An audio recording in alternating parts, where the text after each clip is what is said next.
forensic pathologist performed a preliminary report on the death of Nolan Xavier Wells. He conducted and presented this report on July 19th, 2026. Preliminary report, second autopsy, death of Nolan Xavier Wells. Cause of death, undetermined, pending investigation. And we'll explain that as we go through the report this morning. The manner of death, undetermined, pending investigation. Statement of examination. This forensic pathologist was retained to perform a second autopsy examination on the body of Nolan Xavier Wells. Name of decedent, Nolan Xavier Wells. Age, 18 years old. Race, black. Gender, male. Date of death, unknown. Second autopsy date was performed on July 10th, 2026. Preliminary findings, and this is significant. Focal area of red discoloration in the soft tissue of the back of the head, the occipital region. He said the etiology is unknown at this time. He said the body was received after the initial autopsy. He said the body had marked decompensation. He said coronal incision of the scalp, brain removal, Y-shaped incision of the anterior torso.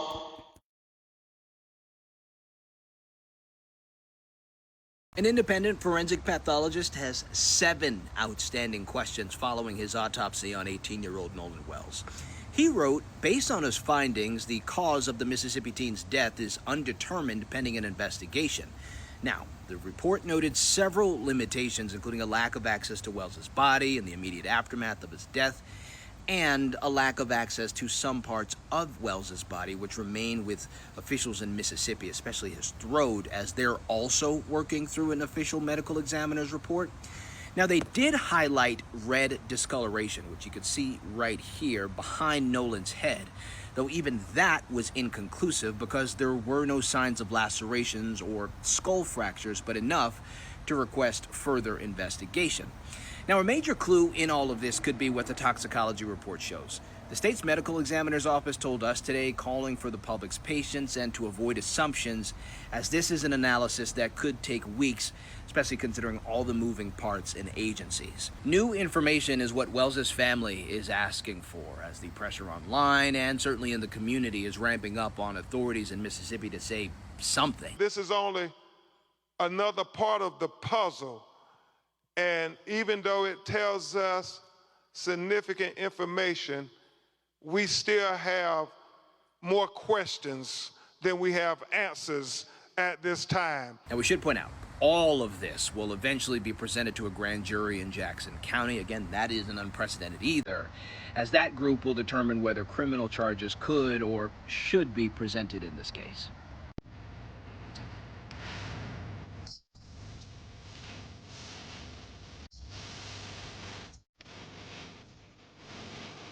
This morning, nearly 3 weeks since Nolan Wells vanished in the waters off the Mississippi Gulf Coast, the district attorney is speaking out to defend the investigation into the 18-year-old's death.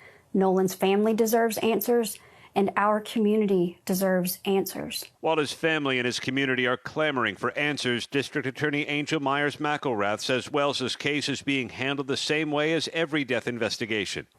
I understand the public's urgency to know what happened to Nolan.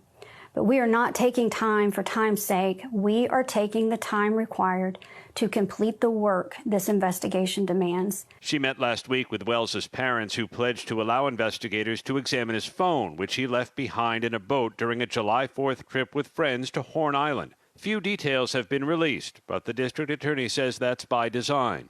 The pressure for answers does not change what the work requires. Our responsibility to Nolan and our community is to complete this investigation thoroughly, carefully, without compromise, supported by the evidence, and worthy of the confidence of the people we serve. The Wells family is skeptical Mississippi authorities are up to the job. My concern, and also my husband's concern, was it was not even an hour that his body had been removed.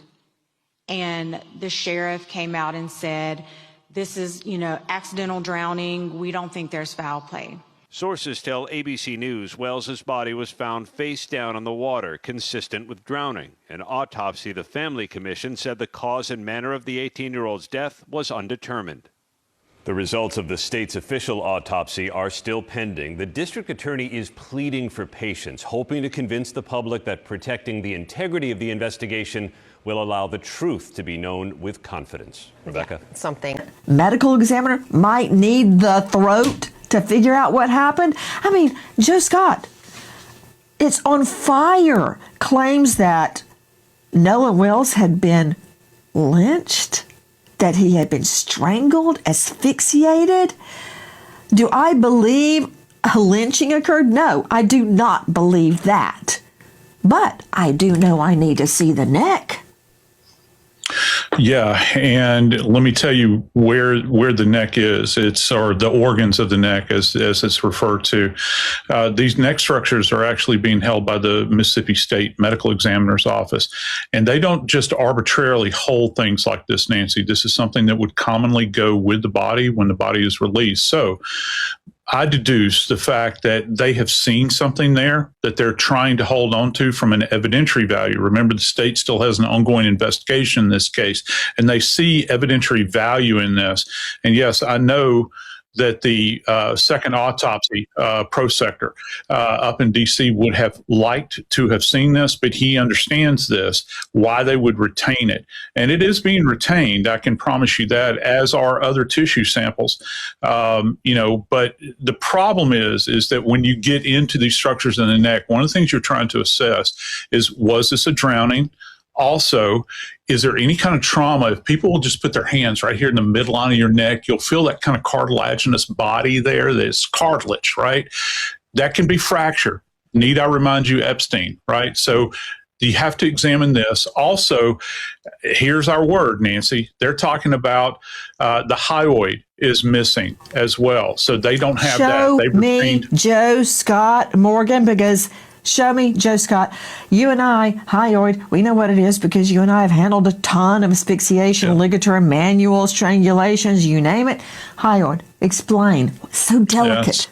Yeah, and it's very, very far up the neck, Nancy. And one of the things that happens is that with the hyoid, it's generally only traumatized as a result of direct pressure that's generally applied by a throttling event or a C-clamp like this, throttling meaning like this, so manual strangulation. And an outlier here is ligature strangulation, but primarily hands-on. So they're looking for little fractures in here all along the way. So that has to be dissected, along with these there's a couple of other structures that you look at as well.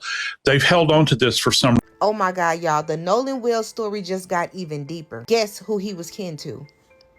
Ida B. Wells. You know, the legendary journalist and civil rights icon? Oh my God, what the fuck? His family just posted this, so it has to be true. And for those of you who don't know who Ida B. Wells is, she is legendary. She literally spent her lifetime exposing injustice and fighting for civil rights. And she refused to be silenced. And this just opens up a whole conspiracy because, it makes you wonder, did they know that he was related to her? Oh, shit. This is crazy. I wonder if they knew. And the reason why Nolan has a different name from his mom and dad is because when he was born, the mother and father decided to give him his mother's maiden name to keep her legacy of the Wells family. Ida B. Wells was born in Holly Springs, Mississippi, and Nolan was from Ocean Spring, Mississippi. It all makes sense now. If this is true, this case has made a major turn. What do you mean the front of Nolan's neck was missing? I'm about to explain, but we finally got the independent autopsy report that his family had done, And we got some crazy findings. Trigger warning, but first we found out that Nolan was given back without the front of his neck, stating that during the first autopsy, it was removed by the examiner for further examination. For a sheriff department that keeps saying there's no signs of foul play, you guys keeping his neck says a lot. We found out that Nolan might have been hit in the back of the head because they found red discoloration about 12 by 8 inches in length. The examiner also kept his lungs, so again, the independent autopsy was not able to check if he actually drowned or if he had, water in his lungs. Also, the examiner did say they had trouble looking for bruising due to how far the body was decomposing. But the independent examiner says that they are not ruling out foul play, that they cannot determine how he passed away. So basically, we have to wait for the autopsy from the police. The sheriff keeps saying that there's no foul play involved, right? But for your examiner to remove the front of his neck, stating that it needs to be examined further, and for y'all to still not be able to tell us if there was water in his lungs or not. Okay. Wait, so you telling me Nolan did make it off the island? And this is... Wait a minute. This is going to crack this case wide open. They have dropped alleged pictures of Nolan on the boat leaving, but that ain't the half of it. There's audio, which I'm going to play for you, from the tow frantic call when they called, the boys called about the tow in the boat. And there's a frantic call, but you can hear Nolan or some things being said about Nolan. But before I play that, what people are tripping about that picture, it appears to be Nolan's leg hanging off. So now that you see Nolan's leg hanging off, now I need you to listen to this audio. Now I'll tell you what I hear. I want you to tell me what you hear.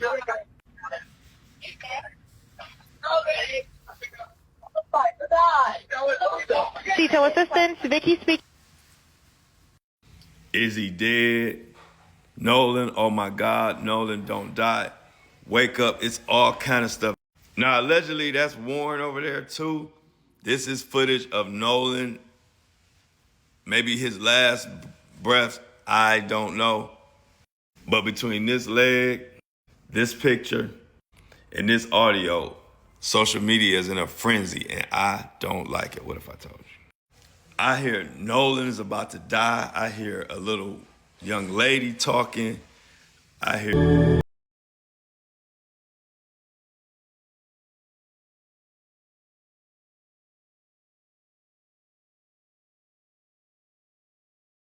Joking. They tried to take this man's head off of his body.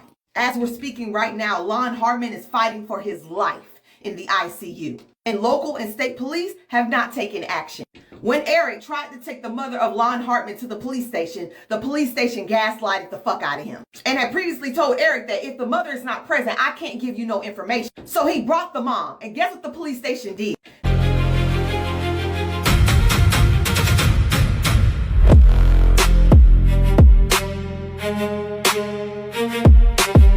Everybody stop. I've been silent for a couple weeks because a personal matter has happened between me and Therese and the mother right here.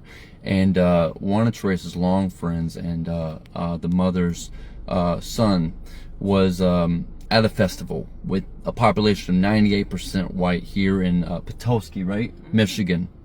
Now, we got the call that he had excruciating damage to his neck, as if somebody was trying to cut his head off. Now, this is graphic, trigger warning. He's currently in the ICU. He's been in the ICU since Sunday. The incident happened Sunday early morning. Now, the police department, which I'm currently at, told me that they were going to handle this stuff, that they were going to be in communication with us. They have failed to do so. In fact, they said that they were going to, they don't know who we are and we could be blowing smoke up their ass. Possible before people flee and everything like that.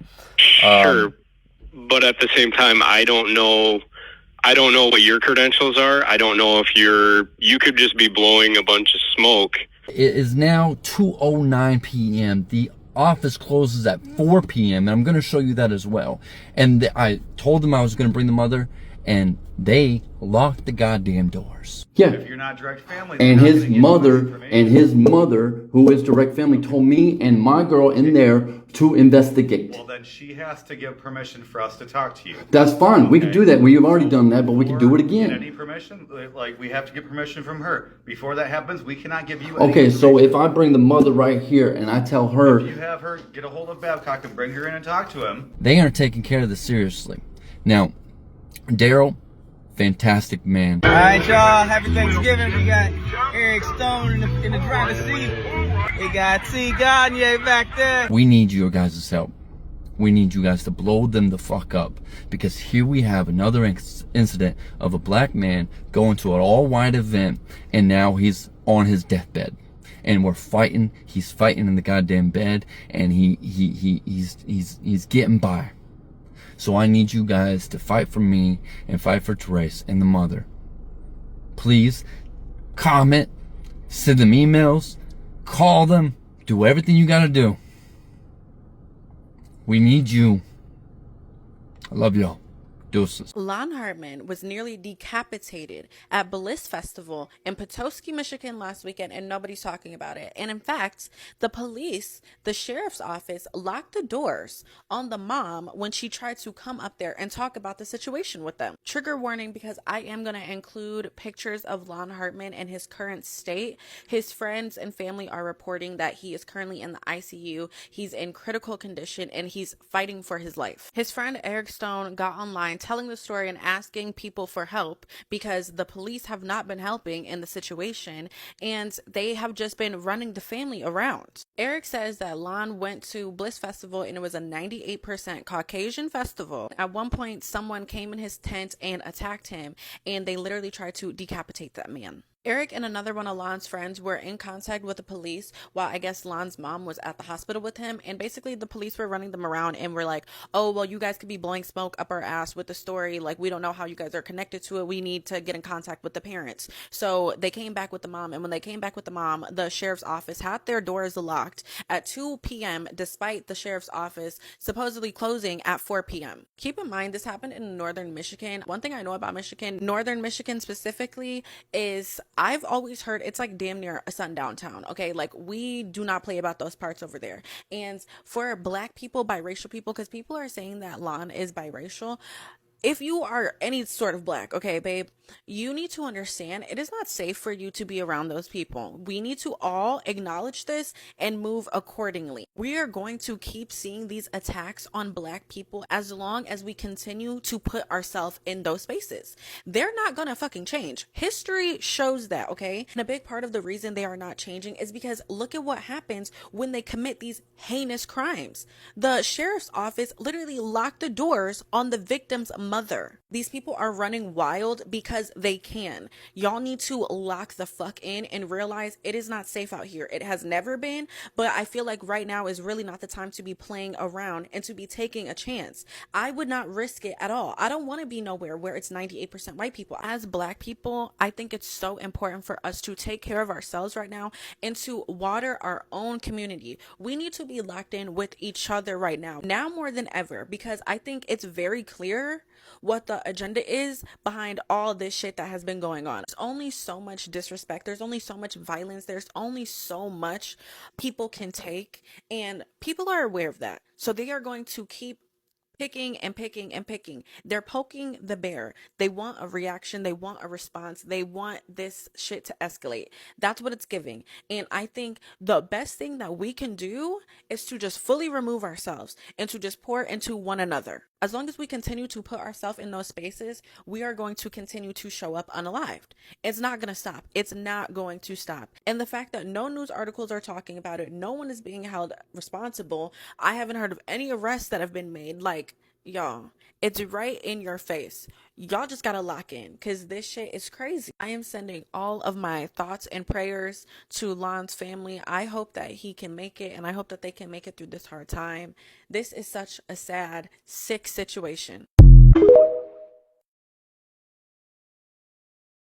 Ruth, that's exactly what we're doing, what Lonn Hartman's family and friends are doing, trying to get the truth. The 37-year-old is known as a mentor. He works here at Friends of the Children behind me in Detroit, and the kids here, along with his friends, desperately missing him as he fights to get better with his family by his side. He's someone who gives back, and he enjoys giving back. He's someone who he walks into the room and you just want to smile.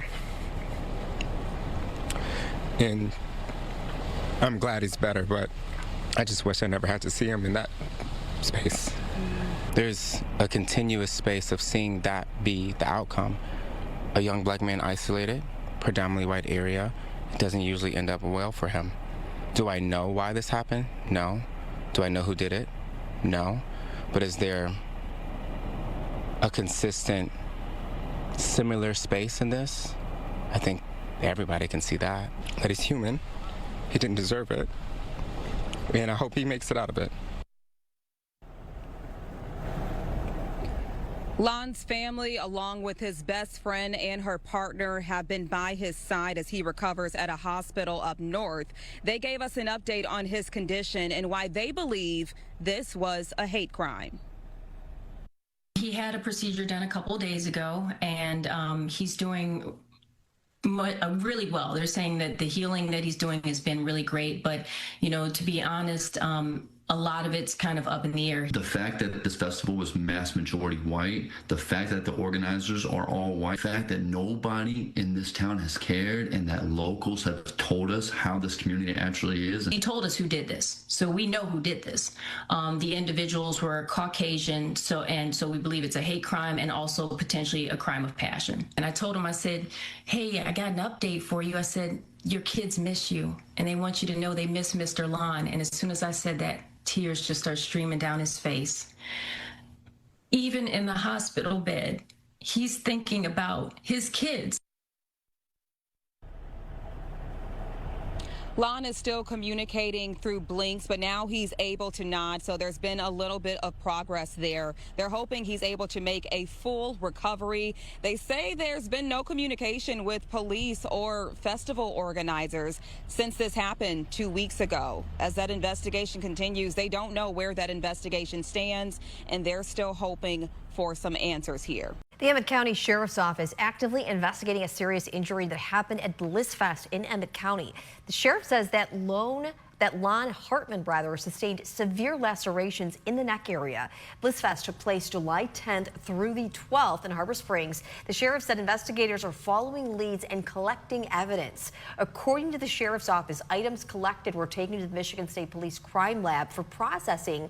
Interviews were also conducted to determine exactly what took place, and investigators are asking for more tips from the community. A tip line and email are set up to help with that information, and we have all of the information posted on our website. Simply check out upnorthlive.com. I've been waiting to talk about this because I wanted to see if more information was going to come out, and it's getting ridiculous now.